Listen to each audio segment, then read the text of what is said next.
kembali lagi ya. Itu tadi fakta-fakta tentang kulit kita ya, yang tipis tapi ternyata kompleks ya Dokter Vito ya. Iya memang benar-benar.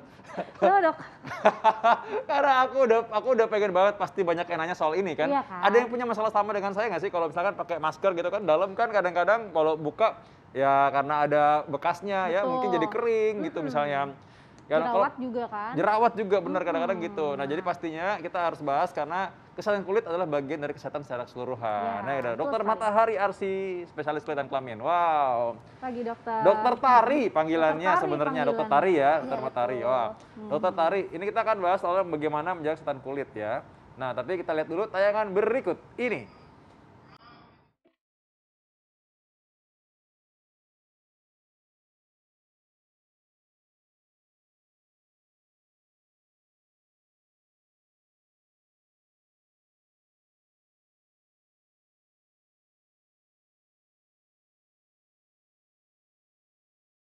Pandemi COVID-19 yang sudah berlangsung lebih dari 2 tahun memaksa kita untuk sering cuci tangan dan memakai masker.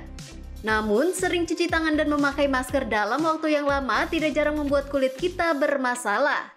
Sebut saja kulit kering atau kulit wajah berjerawat di tempat yang tertutup masker. Padahal, kulit indah dan sehat merupakan idaman kita ya pemirsa. Bukan hanya Anda, saya pun ingin memiliki kulit sehat tanpa jerawat. Kulit merupakan organ terbesar pada tubuh manusia dengan lapisan terluarnya yang dinamakan epidermis. Bagian epidermis berperan penting dalam melindungi kulit dari faktor-faktor perusak di luar tubuh. Di balik epidermis terdapat lapisan dermis yang disebut juga sebagai lapisan tengah kulit. Demikian pula dengan kulit wajah. Pentingnya menjaga kulit wajah bukan tanpa alasan karena kulit wajah ialah identitas diri. Dengan kulit wajah yang sehat, kita akan tampak percaya diri, penampilan pun menjadi lebih enak dipandang. Kulit mengalami regenerasi tiap 27 hari. Meski demikian, sepanjang hidup manusia, kondisi kulit akan berubah secara konstan, menjadi lebih baik atau lebih buruk, tergantung berbagai macam faktor. Nah, bagaimana ya menjaga kesehatan kulit wajah di saat pandemi seperti sekarang ini? Simak yuk jawabannya bersama dokter di Studio Hidup Sehat hari ini. Nah, itu tadi ya bagaimana soal kulit ternyata menjadi bagian yang penting ya. Dokter Sasa kenapa ya ketawa-ketawa ya? Sama ya? Semangat dokter, kan bahas kulit, aduh Iya. antusias banget. Dokter Tari, langsung aja Dokter Tari ya. Ini langsung nih, kita punya fakta dan mitos yang pertama ini. Kalau kulit merupakan area yang sensitif. Ya, ini karena harus mendapatkan perlindungan dengan tadi tabir surya misalnya. Ini fakta atau mitos? Fakta. Fakta. Ya, karena memang kulit kita ini setiap tipenya itu ada batas akan jadi kemerahan kalau terkena sinar matahari. Jadi ada saatnya di mana kita perlu perlindungan tambahan, yaitu dengan sunscreen. Nah, ini buat laki-laki juga harus ya. Soalnya kan kadang-kadang laki-laki malas tuh pakai gitu-gituan. Benar. Iya. Harus dong, karena perempuan dan laki-laki itu ternyata kulitnya tidak berbeda signifikan. Jadi sama-sama harus dilindungi dengan sunscreen. Iya, apalagi Gitu. kita di daerah tropis ya dokter ya, yang mungkin terik mataharinya lebih panas gitu ya. Ya, Dan pakai betul. sunscreen pun harus berulang nggak sih dok? Betul, harus berulang. Jadi sebenarnya itu sunscreen ada hitung-hitungannya. Jadi kalau misalnya tipe kulit kita itu secara umum, tipe kulit orang Indonesia itu tipe kulit 3. Jadi UV index itu bisa diukur. Nah, setiap satu UV index itu ini kita agak susah ya hitung-hitungan. Itu 25 miliwatt per meter persegi. Nah, setelah itu dihitung lagi dengan MED. MED itu apa sih? MED itu adalah batas di mana kulit kita itu berapa lama jadi merah kalau kena sinar matahari. Nah, untuk tipe kulit orang Indonesia itu ada hitungannya sendiri. Dia sekitar 40 sampai 55 milijoule per sentimeter. Nah, itu dikalikan lagi dengan yang tadi si UV index-nya. UV index itu bisa kita ukur pakai alat. Nah, itu rata-rata kita harus ulang biasanya tiap 4 jam. Tiap 4 jam ulang lagi ya. Biasanya. Nah, ini boro-boro diulang Dokter Sasa ya. Kadang-kadang mungkin ada orang bilang, alah ngapain sih pakai, apalagi laki-laki males kan. Nah, Iya, sebenarnya manfaatnya apa kalau pakai tadi tuh tabir surya? Nah, tabir surya itu kan ada SPF-nya tuh yang paling sering kan.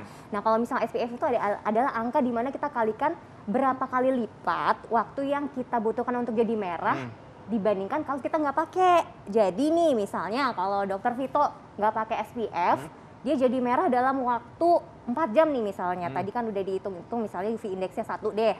Terus kalau pakai SPF 30, jadinya waktunya dikalikan 30 kali. Jadi bisa 4 kali 30 lebih lama gitu. Oke, jadi memang penting ya dokter ya memakai tabir surya Dr. Vito. Jadi laki-laki juga perlu tabir surya ya, bukan cuma perempuan aja ya, dan diulang. Fakta kita selanjutnya dokter. Oke. Katanya nih, minum air putih dokter itu dapat mencegah jerawat. Fakta atau mitos dok? Fakta. Fakta, tetapi tidak secara langsung ya dok, karena tidak ada penelitian yang wah kalau minum air banyak jerawatnya tiba-tiba sembuh. Nah, tetapi dia bisa mengobati secara tidak langsung. Dengan kita minum air yang cukup, kulit kita itu akan terhidrasi dok. Jadi dia akan membuat mikrobiom atau mikrobiota di kulit yang sehat itu menjadi baik.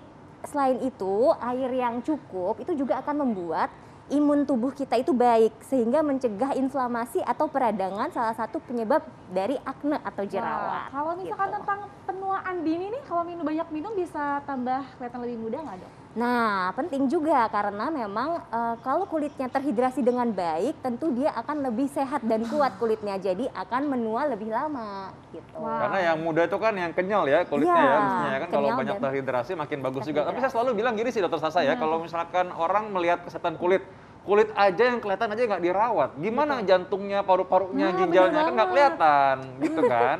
Betul sekali ya, ternyata air juga penting juga untuk kulit ya, harus dirawat. Fakta mitos berikutnya dokter Vito apa tuh? Nah, ini katanya mencuci kulit wajah dengan air dingin ini lebih baik daripada dengan air hangat. Ini fakta atau mitos? Fakta. Fakta. Tapi tetap ada tapinya juga ya, karena ternyata air hangat pun juga baik. Jadi ada perbedaannya nih dok. Kalau misalnya air dingin itu kan dia membuat vasokonstriksi. Kulit itu di pembuluh darahnya dia akan mengecil. Jadi dia sangat baik dilakukan kalau kita bangun pagi. Biasanya bangun pagi kulit kita itu edema atau membengkak, sehingga untuk mengurangi puffiness atau bengkaknya itu kita cuci muka dengan air dingin itu sangat baik. Kalau misalnya kita habis bepergian dan misalnya kita menggunakan make up, kalau kita tujuannya untuk membuka pori-pori, itu kita awalnya cuci muka dengan air hangat dahulu. Jadi terbuka, kemudian dibersihkan dengan pembersih wajah, baru ditutup dengan air dingin gitu. Jadi benar, tetapi ada pengecualiannya bahwa air yang hangat pun juga baik, asal tepat kapan melakukannya. Nah, itu dia tepat. Pas banget. Kapan ya? Kapan ya? Berarti tadi air dingin atau air hangat ya? Kalau cuci muka dengan air dingin tapi nggak mandi, gimana? Boleh nggak? Kayak bukan pertanyaannya salah ya? Salah, karena kulit seluruh tubuh kan Iya. bisa aja kan ya. Oke, kita masih membahas lagi bagaimana cara merawat kulit di masa pandemi. Sesaat lagi pemirsa tetap di Hidup Hidup Sehat. sehat.